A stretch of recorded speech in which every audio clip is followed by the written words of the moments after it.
Robert, just talk about coming off your first year of college football, what that did for you and coming into your I think it mostly just built confidence and made me a lot more comfortable out there on the field. Not that I was uncomfortable, but you just gain a level of confidence the more you play. It's kind of like being around the same people every day. Eventually, you're telling them stories about when you were a kid just because you feel a lot more comfortable around them. So that'll definitely help.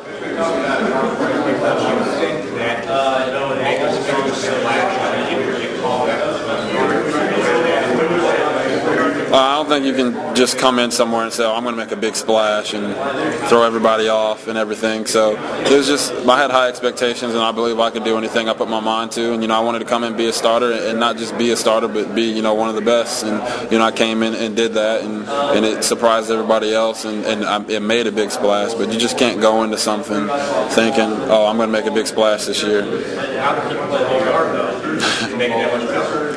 Yeah, I guess you could say that. I mean, if I was gonna sit back and relax and rely on what I did last year to get me through this year, then yeah, it'd be a lot tougher. But I've gained a lot of weight and put on a lot of strength in numbers, and just looking to get better and not resting on what I did last year.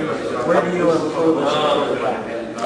Just being more comfortable with my receivers, trusting them a whole lot more, allowing them to do things rather than doing them myself. And, over the spring and the summer, we've gained that chemistry and, that trust. So, I trust them a whole lot more, and, I'm looking to throw the ball a whole lot more. How tough of a decision was it to run track this year? It was a real tough decision.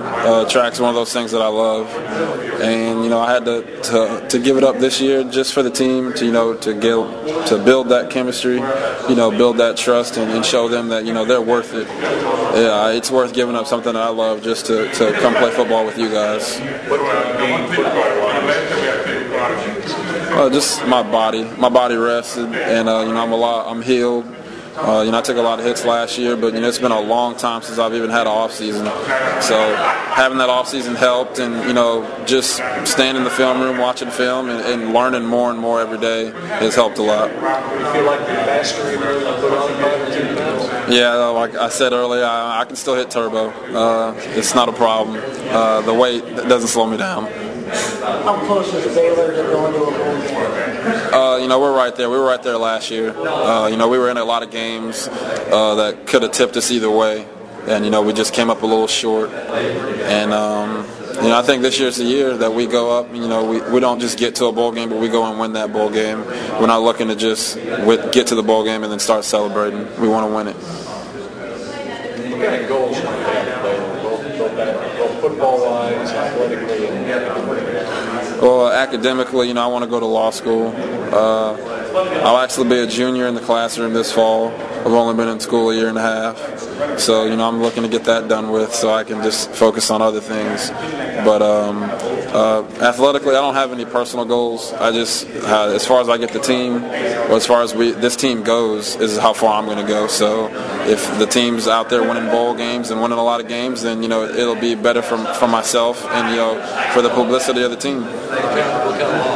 I haven't decided what kind of law. They said it's best to decide when you're in law school.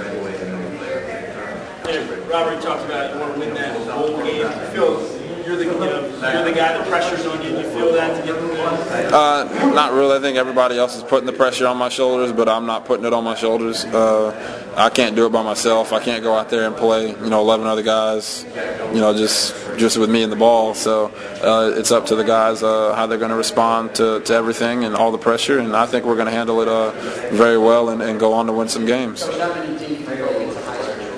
What was it that kind of sold you on Coach Briles? I know you first committed to Houston and you followed him when you went to Baylor. What was it that, talk a little bit about the recruiting process?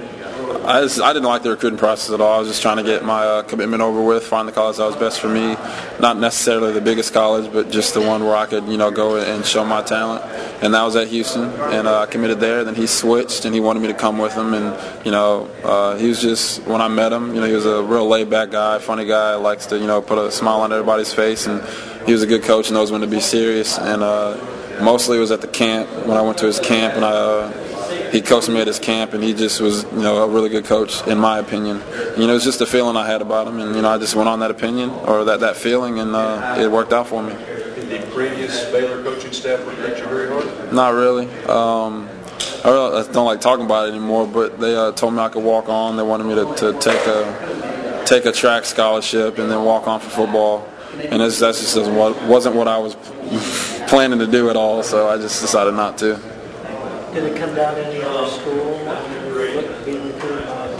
It was mostly between Baylor, Stanford, Kansas, and Tennessee and Illinois. Just decided those weren't the places I wanted to be. Went on a Stanford visit before I committed to Baylor, and it just wasn't where I wanted to be, so just came to Baylor. How about other Big 12 schools? Most of the Big 12 schools didn't believe I could play quarterback, and that's their loss. I'm at Baylor now, and we're looking to do big things. Does it give you extra motivation?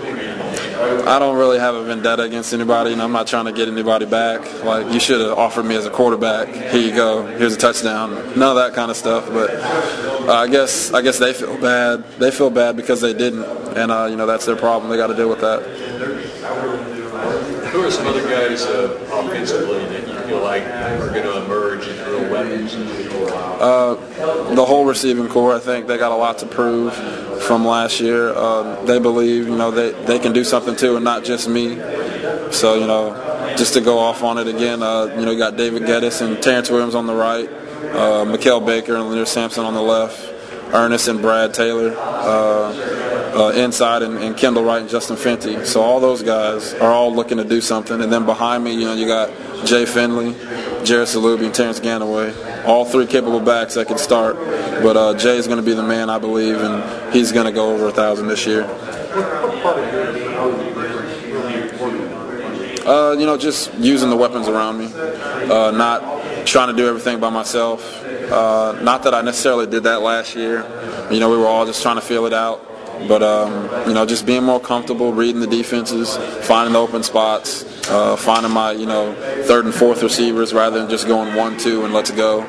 And that's definitely going to help me be more patient in the pocket and, throw for a lot more yards. Has the culture changed around Waco that Baylor football is on the line? Definitely has. Everybody expects us to get there, and it's all positive right now.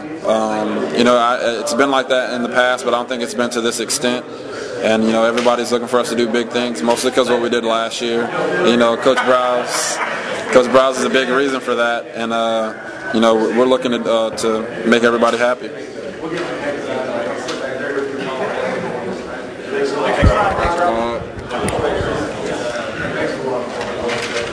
We gotta get this started.